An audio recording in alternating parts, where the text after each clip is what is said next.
शीतल अपनी सहेली मानसी के साथ अपनी कक्षा में बैठी बातें कर रही होती है। तभी शिक्षिका कक्षा में आती है और एक घोषणा करती है।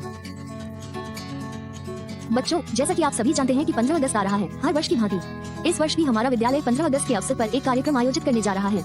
इस वर्ष हमने अपने विद्यालय में एक फैंसी ड्रेस प्रतियोगिता भी आयोजित की है, जिसमें जीतने वाले बच्चे को पुरस्कार मिलेगा। अरे वाह, देखो शीतल, इस बार यह पुरस्कार मैं जीतूंगी, बहुत मजा आने वाला है। विद्यालय के बाद शीतल बहुत खुश होकर घर जाती है। शीतल घर आकर अपनी माँ को फैंसी ड्रेस प्रतियोगिता के बारे में बताती है। उसे रसोई में खाली बर्तन दिखाने लगती है। ये देखो खाली बर्तन, तुम्हें कुछ समझ नहीं आया? आज घर में कुछ भी नहीं बना है और तुम्हें फैंसी कपड़े माँ चाहिए। सुनकर अपनी माँ की बातों में आकर बाहर बैठ जाती है। सभी बच्चे प्रतियोगिता में भाग लेंगे और मैं अकेली रहूंगी जो घर पर बैठी रहूंगी। भगवान, आपने हमें इतना गरीब क्यों बनाया? शीतल दुखी थी और यह सब सोच रही थी कि अचानक उसका छोटा भाई राजू आया। अरे राजू, क्या हुआ? तुम क्यों रो रहे हो? देखो बहन, बच्चे ने मेरी पतंग ले ली। अब बताओ मैं 15 अगस्त को पतंग कैसे उड़ाऊंगी? अरे मेरे प्यारे भाई राजू, रो मत, मैं तुम्हारे लिए और भी अच्छी पतंग बनाऊंगी। क्या तुम बच्चों को बनाना आता है ना? मुझे नहीं आता, नहीं, लेकिन मैं बनाने की कोशिश करूंगी। तुम एक काम करो राजू, कमरे में जो रंग बिरंगे कागज पड़े हैं उन्हें ले आओ। तब तक एक छोटा सा फूल बना दो। ठीक है बहन, मैं अभी लाता हूँ।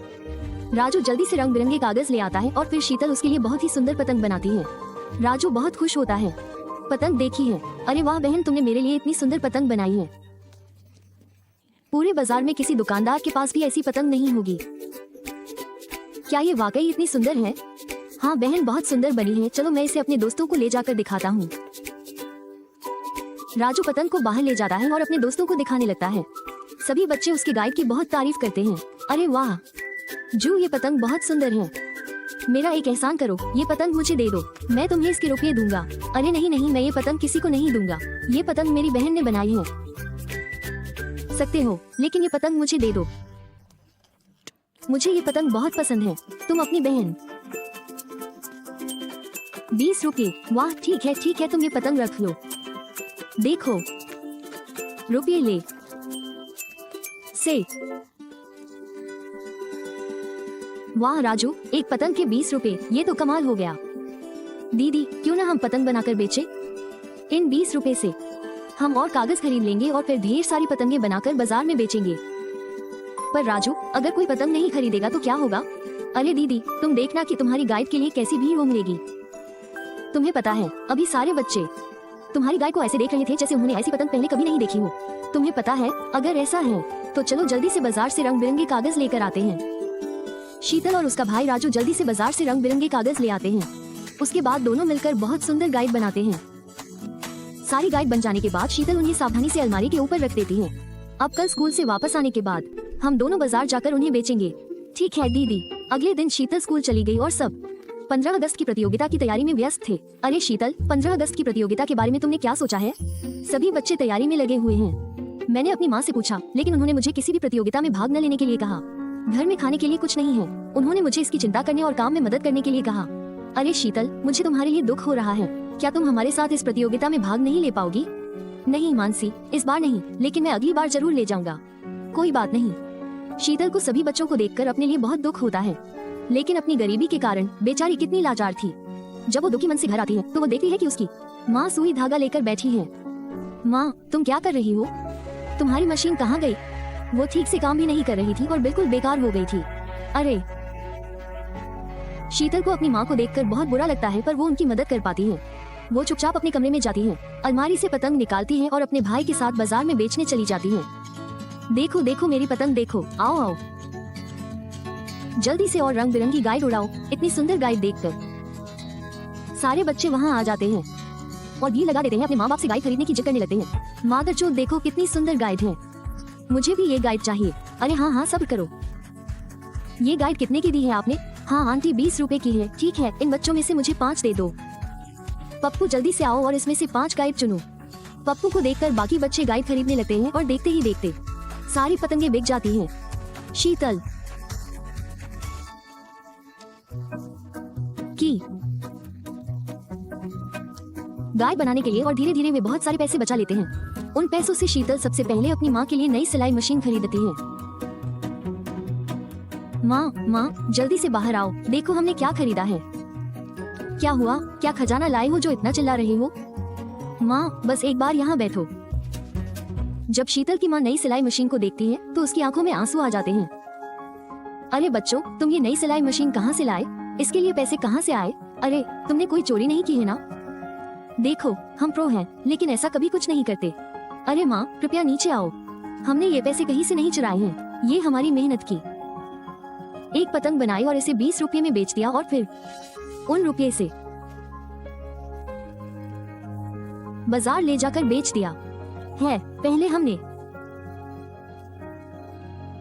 और पतंगे बनाई और उन सभी बच्चों को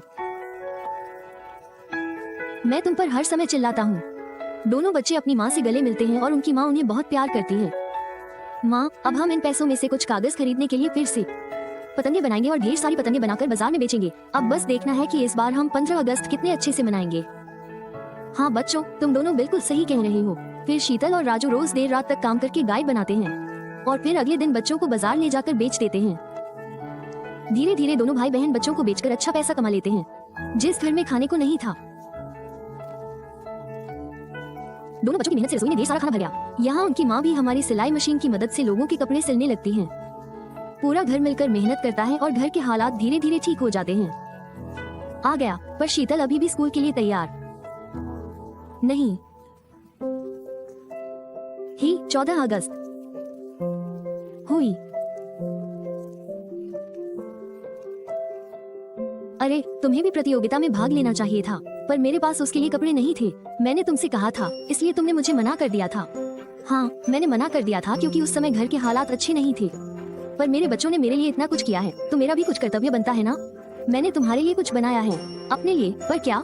मैं अभी लाती हूँ, तुम यहीं रहो। शीतल माँ शीतल के लिए बहुत सुंदर तिरंगा ड्रेस लेकर आती है। इतनी सुंदर ड्रेस देखकर शीतल खुशी से झूम उठती है। तुम्हें ड्रेस पसंद आई? माँ, इतनी सुंदर ड्रेस तुमने मेरे लिए कहाँ से ढूंढी? मुझे इसे कहीं सिलाने की क्या जरूरत है? मैंने इसे अपनी बेटी की प्रतियोगिता के लिए अपने हाथों से बनाया है। जब तुम दोनों देर रात अपने कमरे में पतंग बनाती थी तो मैं चुपके से यह ड्रेस तुम्हारे लिए चुरा लेती थी। माँ, तुम कितनी अच्छी हो, बिना कुछ कहे तुमने बहुत सुंदर ड्रेस बनाई है। हाँ, लेकिन अब हम इसे जल्दी से पहनकर तैयार हो जाते हैं और स्कूल जाते हैं। नहीं तो कोई और प्रतियोगिता जीत सकता था। शीतल जल्दी से उस सुंदर ड्रेस को पहनती है और स्कूल पहुँचती है। शीतल को सूखे रंग की ड्रेस पहने देख पूरा स्कूल बस उसे देखता ही रह जाता है। सभी टीचर भी उसकी ड्रेस की खूब तारीफ करते हैं। एक एक करके स्टेज पर आते हैं अपनी फैंसी ड्रेस में। उसके बाद प्रिंसिपल स्टेज पर आती है और परिणाम की घोषणा करती है। आज सभी बच्चे किसी बाग के फूल से कम नहीं लग रहे थे। सभी एक दूसरे से बेहतर लग रहे थे, लेकिन वे इस प्रतियोगिता का केवल एक ही विजेता हो सकता है। इसलिए आज की विजेता शीतल है। शीतल अपना नाम सुनते ही अपना पुरस्कार लेने मंच पर आती है। सभी बच्चों ने शीतल के लिए खुशी से पागल हो जाती हैं और ताली बजाई। अगले दिन 15 अगस्त को शीतल और राजू आसमान में पतंग उड़ा रहे थे और पूरा आसमान उनकी बनाई पतंगों से भरा हुआ था। हर तरफ खुशियां थी और देश का हर नागरिक अपनी आजादी का आनंद ले रहा था।